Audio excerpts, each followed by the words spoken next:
اور انشاءاللہ ہم مر جائیں گے حسین حسین کرتے، اور قبر میں اٹھیں گے تو بھی حسین حسین کرتے۔ میرے مولا ہمارے گناہ بے شک زیادہ صحیح، بہت زیادہ صحیح، لیکن تیرے رحم و کرم سے بڑھ کے تو نہیں ہے۔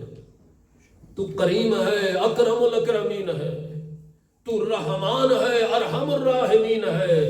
اے میرے اللہ ہمارے گناہوں کو مت دیکھنا، وگرنہ ہم بخشے نہیں جائیں گے۔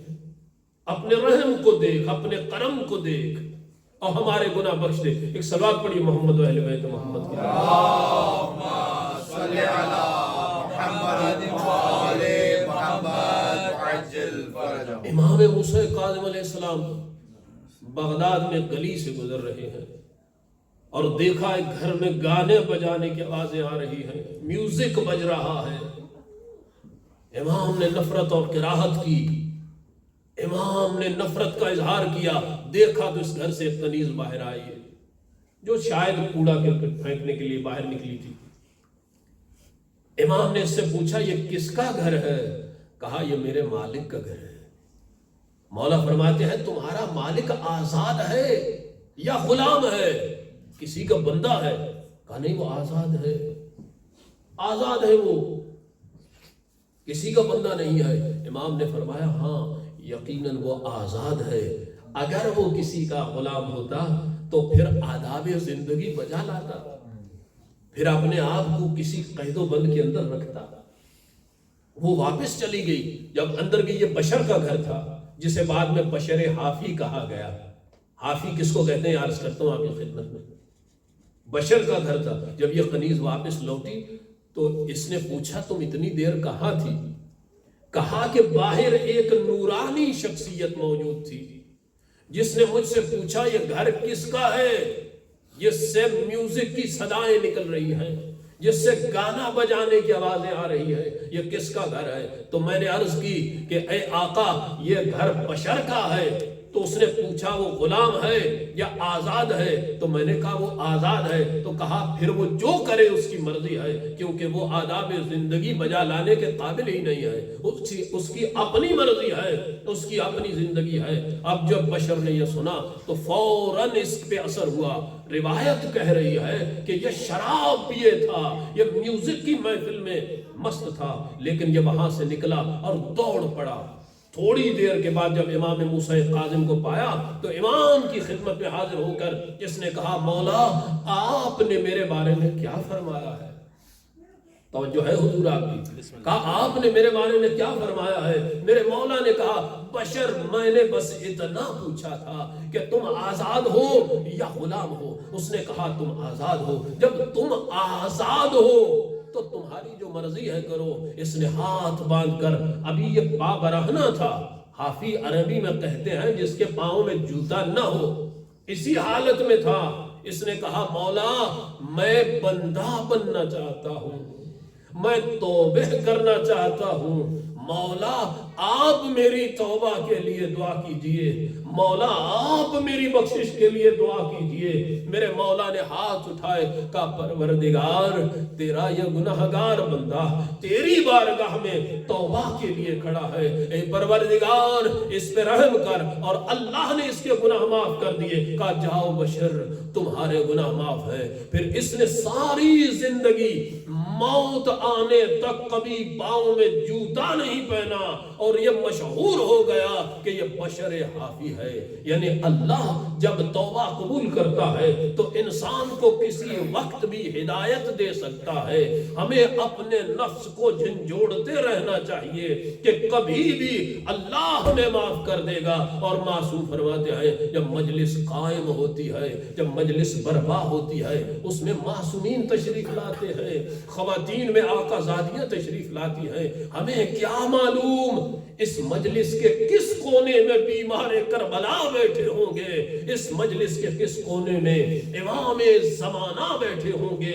جب ہم مجلس میں آئے ہیں تو اپنے دل سے آئیں، اپنے دماغ سے آئیں، اور حقیقت کو تسلیم کرتے ہوئے کہ مولا صاحب العصر والزمان، مولا ہم آپ کے خادم ہیں، مولا ہم آپ کے نوکر ہیں، مولا اگر آپ نے ہمارا وسیلہ آپ نہ بنے اور ہمیں معافی نہ لے کے دی تو ہم کہاں سے معاف کیے جائیں گے؟ ایک صلوات پڑھیے محمد و اہل بیت محمد صلی علی محمد و آل محمد وعجل فرجهم۔ پروردگار کہہ رہا ہے میرے بندے میری رحمت سے مایوس مت ہو، کیونکہ رحمت کے دروازے کھلے ہیں۔ مانگتے ہوئے یہ مت دیکھو میں کیا ہوں، یہ دیکھو وہ کیا ہے جس سے مانگ رہے ہیں۔ کیا کوئی حد رکھی ہے پروردگار نے؟ رات میں آؤ تب سنتا ہوں، دن میں آؤ تب سنتا ہوں، ایسے کرو نہیں۔ پروردگار کہتا میرا بندہ کسی وقت بھی اگر تو مجھ سے مانگتا ہے۔ اب بندے کی حقیقت ہی کیا ہے؟ علی سے جب پوچھا گیا، مولا علی علیہ السلام فرماتے ہیں اعجبت للمتکبر الذی کان بالامس نطفۃ ویکون غدا جیفا۔ مولا جس پر تعجب کر رہے ہیں، دیکھیے وہ کتنا عجیب شخص ہوگا۔ مولا فرماتے ہیں سب سے پہلے مجھے متکبر سے تعجب ہے کہ یہ انسان تکبر کرتا ہے جس کی ابتدا پانی کا ایک گندا نطفہ ہے جو نجس ہے اور اس کی انتہا ایک نجس مردار ہے۔ کیا حقیقت ہے ہماری؟ کیا ہم ہیں کیا جس بات پہ ہم تکبر کر رہے ہیں؟ کوئی اپنے علم پہ تکبر کر رہا ہے، کوئی اپنی پوزیشن پہ تکبر کر رہا ہے، کوئی اپنے حسن پہ تکبر کر رہا ہے، کوئی اپنے مال پہ تکبر کر رہا ہے، کوئی اپنی اولاد پہ تکبر کر رہا ہے۔ انسان تیری حقیقت کیا ہے؟ قرآن کہتا ہے سلام علی یوم ولدت، سلام اس دن پر جب میں پیدا ہوا۔ حضرت عیسیٰ کے بارے میں کہا جا رہا ہے سلام اس دن پر جب میں مر جاؤں گا، سلام اس دن پر جب میں پھر سے اٹھایا جاؤں گا، زندہ کیا جاؤں گا۔ انسان کی کیا حقیقت ہے؟ کبھی آپ نے اس پہ تدبر کیا ہے؟ یہ کیوں بار بار وَخَلَقْنَاكُم مِّن نُطْفَةٍ وَهُوَ خَصِيمٌ مُبِينٌ سورہ یاسین میں کہا کہ ہم نے تجھے ایک گندے نطفے سے خلق کیا ہے، پھر تو کل مخلہ برائی کرتا ہے۔ انسان حقیقت، جب انسان اپنی حقیقت کو سمجھ لے، اپنی استعدادات کو سمجھ لے، اپنی پاور کو سمجھ لے، اس وقت انسان اللہ سے توبہ کرتا ہے، کیونکہ اسے پتا ہے کہ میں کیا ہوں اور میں کس کے پاس جا رہا ہوں اور مجھے کیا مانگنا ہے اور مجھے کیا کرنا ہے۔ اس سے پتا چلتا ہے۔ ایک صلوات پڑھی محمد و اہل بیت محمد اللہم صلی علی محمد و آل محمد وعجل تو فرجهم۔ پروردگار کی بارگاہ میں جب آتے ہیں ہمیں معلوم ہونا چاہیے کہ ہم اس سے کیا مانگنا چاہتے ہیں۔ کہا کہ اس دن پر سلام جب میں پیدا ہوا، انسان کی خلقت کیا ہے؟ توجہ کیجئے گا اس بات پر، انسان کی خلقت کیا ہے؟ جب دنیا میں آیا نجس، خون میں لت پت ہے، نجاست سے بھرا ہوا ہے، منہ میں نجاست ہے، ناک میں نجاست ہے اس متکبر انسان کے۔ آج اس کی گردن نیچے نہیں ہو رہی، اور کل اس کی حقیقت کیا تھی؟ پروردگار خود کہہ رہا ہے، علی خود کہہ رہے ہیں اعجبت للمتکبر الذی کان بالامس نطفۃ ویکون غدا جیفا، کہ تعجب ہے مجھے اس انسان پر کہ جس کا گزرا ہوا کل ایک گندا نجس نطفہ تھا اور اس کا آنے والا کل جو ہے وہ ایک نجس مردار ہے۔ کسی نے اس کو نہلایا، کسی نے اس کو پانی پلایا، کسی نے اس کو کپڑے پہنائے، عریان ہے، رو رہا ہے۔ پاک کرنے کے بعد پھر یہ انسان کی زندگی شروع ہوئی۔ ایک مرحلہ ایسا گزرا، مکھی بیٹھی ہے اس کے جسم پر، اڑا نہیں سکتا، ہاتھ تو ہیں اڑا لو، نہیں اڑا سکتا، بھوک لگی ہے، پیاس لگی ہے، رو رہا ہے، یہ مانگ نہیں سکتا، دودھ کا فیڈر گر گیا اسے اٹھا نہیں سکتا۔ یہ انسان کی حقیقت ہے۔ اور پھر ایک دن آتا ہے یہی انسان قڑیل جوان بن جاتا ہے، آئینے کے سامنے کھڑا ہو کر کہتا ہے کوئی تیرے جیسا؟ ہر چیز پر تکبر ہے۔ میں انشاءاللہ اس پر بھی قرآن کی آیات سے گفتگو کروں گا مختلف تقریروں میں کہ انسان کی زندگی کے کتنے ادوار ہیں، قرآن کیسے اس کو تقسیم کرتا ہے، انسان کی زندگی کے ادوار میں وہ کیا کیا کرتا ہے۔ انشاءاللہ وہ بھی آپ کی خدمت میں عرض کروں گا. تو یہ انسان ایک دن اتنا پڑ جاتا ہے. ارے ہم تو کیا ہے، حضرت یوسف کو دیکھو، حسن یوسف کو دیکھو. آئینے کے سامنے کھڑے ہیں یوسف اور کہہ رہے ہیں یوسف تیرے جیسا کوئی ہے؟ اگر تو بازار میں بکنے کے لیے آ جائے تو تیرا خریدار تجھے کیسے خریدے گا؟ تیرا بھاؤ کتنا بلند ہوگا، تیری قیمت کتنی بڑی ہوگی. اور اللہ کو یہ پسند نہیں آیا، اللہ کو اپنے نبی کی بات پسند نہیں آئی، اور یوسف بازار میں بکنے آ گئے. خریدار نہیں ہے، خریدار نہیں ہے. دوستو بہت توجہ سے اس بات پہ غور کیا کریں. کبھی کوئی ایسا جملہ نہ نکل جائے منہ سے جس سے کسی مومن کی تذلیل ہو جائے، جس سے سامنے والا مصلی پر جا کر بیٹھ کر کہے پروردگار تو نے یہ کیسے بندے کو مال و دولت دے دیا جو ہمیں اذیت دیتا ہے، جو ہمیں تکلیف دیتا ہے، جو ہمیں ٹارچر کرتا ہے. کبھی بھی ایسا فعل یا قول اپنے منہ سے مت نکالیے. اور پھر ایک وقت ایسا آتا ہے سلام علی یوم عبود، قرآن کہتا ہے سلام اس دن پر جب میں مر جاؤں گا. اب بیٹھا ہے بڑا بن سور کے بھری جوانی میں ہے، کوئی بھائی جان کہہ رہا ہے، کوئی بابا جان کہہ رہا ہے، کوئی بیٹا کہہ رہا ہے، کوئی کچھ کہہ رہا ہے. اب سب اس کے ناز و نخرے اٹھا رہے ہیں، لیکن ایک سمے میں ملک الموت نے روح کو جسم سے جدا کر دیا. اب جو ہاتھ لگایا تو نجس ہو گئے. آپ دیکھیے اس بات پہ غور کیجئے. میں سمجھتا ہوں آج کی مجلس کا سب سے بہترین پیغام قرآن اور نہج البلاغہ یہی ہوگا. غور کیجئے اس بات پر کہ انسان جو اتنا بڑا بنا پھرتا ہے، اس کی روح اپنے جسم سے جدا ہو گئی، ہاتھ لگایا اور غسل مس میت واجب ہو گیا. دیکھیے یہ کتا ہے نجس، سور ہے نجس، اور بھی نجاستیں ہیں بہت ساری آپ جانتے ہوں. آپ اگر ایک عین نجس العین جانور کو ہاتھ لگاتے ہیں، آپ کا ہاتھ بھی خشک ہے وہ بھی خشک ہے، تو آپ پر غسل واجب نہیں ہوتا. آپ اپنا ہاتھ دھو لیجئے کافی ہے.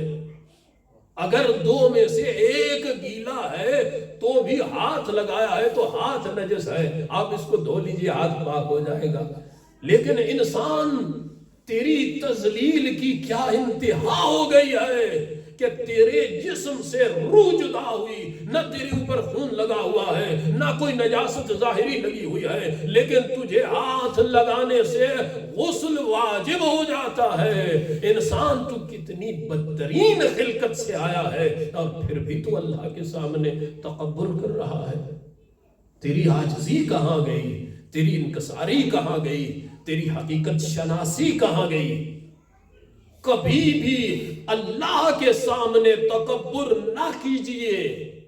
اگر ہم امام معصوم کی دعاؤں سے متصل ہو جائیں تو ہمیں پتا چل جائے گا ہماری حقیقت کیا ہے. پھر مولا فرماتے ہیں اعجبت لمن نسی الموت وهو يرى الموت.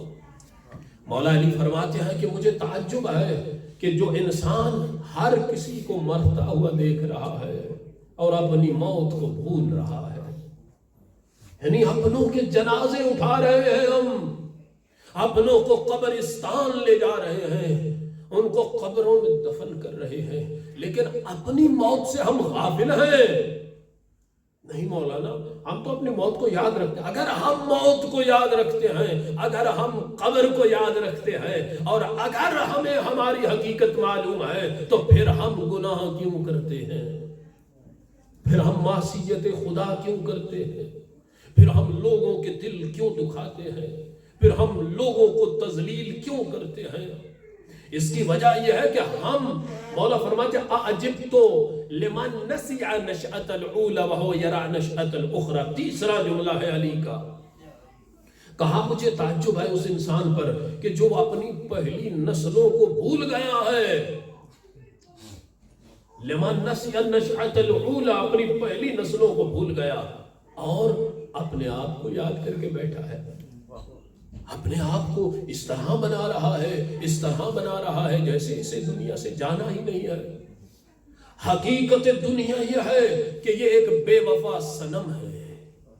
علی فرماتے ہیں ان دنیاکم عندی فی فم جرادا وتقسمہ، کہا خدا کی قسم، نہج البلاغہ کے ایک جملے خطبے کے، کہا کہ تمہاری دنیا کی قیمت کے سامنے ایسے ہے کہ جیسے ایک پتا ایک چیونٹی اپنی منہ میں مسل ڈالے اور پھر اسے مسلنے کے بعد تھوک دے، تو خدا کی قسم تمہاری دنیا کی قیمت میں علی کے سامنے اس چیونٹی کی تھوک سے بھی کم ہے۔ تو علی والوں کی دنیا کیسی ہونی چاہیے؟ علی والوں کی دنیا محدود ہونی چاہیے۔ کربلا نے ہمیں یہ درس دیا۔ کوئی کربلا میں دکھا دو جسے یہ فکر تھی مولا میرے گھر کا کیا ہوگا، مولا میری اولاد کا کیا ہوگا، مولا میرا کیا ہوگا۔ جب در حسین پر ہے تو نہ دنیا کی فکر ہے نہ آخرت کی فکر ہے۔ کیا میرے مولا حسین نے بھی اللہ سے ایک بار کہا کہ پروردگار مجھے حج تو کر لینے دو؟ نہیں، کہا تیری رضا پر راضی ہے تیرا عاشق۔ یہ کہا مولا مجھ سے میرا گھر چھوٹ رہا ہے، کہا پروردگار ہم تیری رضا پہ راضی ہیں، جو کچھ ہے گھر میں وہ لا کر اللہ کی بارگاہ میں رکھ دیا میرے حسین نے۔ یہ فکر، حسین تو امام ہے، کریم ہے، حسین کے قدموں میں بیٹھنے والوں نے کیا کبھی یہ کہا مولا حسین ہم اگر یہاں مارے جائیں گے تو ہمارا کیا ہوگا، بلکہ خود دیے گل کر دیے، کہا جاؤ جسے جانا ہے، کوئی جا نہیں رہا۔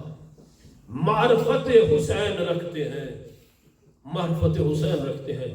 میرے مولا حسین کو جب مجبور کر دیا مدینہ الرسول چھوڑنے کا، امام حسین نانا کی قبر پر آئے، اور جیسے ہم ابھی بہت اچھی شاعری تھی اس میں سن رہے تھے کہ کہا نانا السلام علیک یا رسول اللہ، میرے مولا میرے آقا میرے رسول اللہ آپ پر سلام ہو، کہ آپ کا حسین آپ کی قبر سے جدا ہونے جا رہا ہے، کہ نانا آپ کا حسین آپ کا مدینہ چھوڑ رہا ہے۔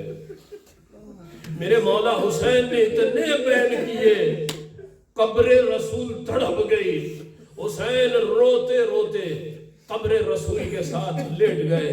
جب آنکھ لگی خواب میں کیا دیکھا، میرے رسول کہہ رہے حسین اب تیرے آنے کا وقت ہو گیا، اب تیرا مدینہ چھوڑنے کا وقت ہو گیا۔ میرے مولا حسین نے نانا کی قبر کو کیسے چھوڑا ہوگا، میرے حسین اپنے نانا کی قبر کو چھوڑے، ماں کی قبر سے ودا کیا۔ ہائے مولا حسین ہر کسی کی قبر تو موجود ہے، آپ کی مظلوم ماں کی قبر معلوم نہیں۔ آج بھی دنیا میں کہیں اتنے پہرے نہیں لگتے کسی قبر کو مومنین کو ہٹانے کے لیے جتنی اپنی ماں آپ کی ماں زہرا کی قبر پر ڈنڈا بردار کھڑے کر دیے جاتے ہیں۔ میرے مولا نے اپنی ماں کی مظلومہ قبر سے ودا کیا۔ اب جب آئے حکم دیا تیاری کرو، ہم کربلا کی طرف روانہ ہونے والے ہیں۔ سب تیار ہو گئے، ایک بیٹی ہے جو بیمار ہے، فاطمہ سغرا تم بیمار ہو، ہم تمہیں ساتھ نہیں لے کے جا رہے۔ بحار الغمہ سے یہ روایت عرض کر رہا ہوں، جب جناب فاطمہ سغرا کو دیکھا آپ بیماری کی حالت میں ہیں، مولا یہ جان نکل جائے گی، کیسے رہے گی آپ کی بیٹی تنہا۔ میرے مولا حسین نے جب تیاری کر لی، اونٹ تیار ہو گئے، قافلہ نکلنے لگا، جب دیکھا ایک بار لوٹ کر جناب فاطمہ سغرا آ رہی ہے، کہا بابا مجھے ایک بار مل تو لینے دو۔ جب قافلہ روک لیا گیا، سب اتر آئے، بی بی شہربانو ملاقات کر رہی ہے، بی بی زینب ملاقات کر رہی ہیں۔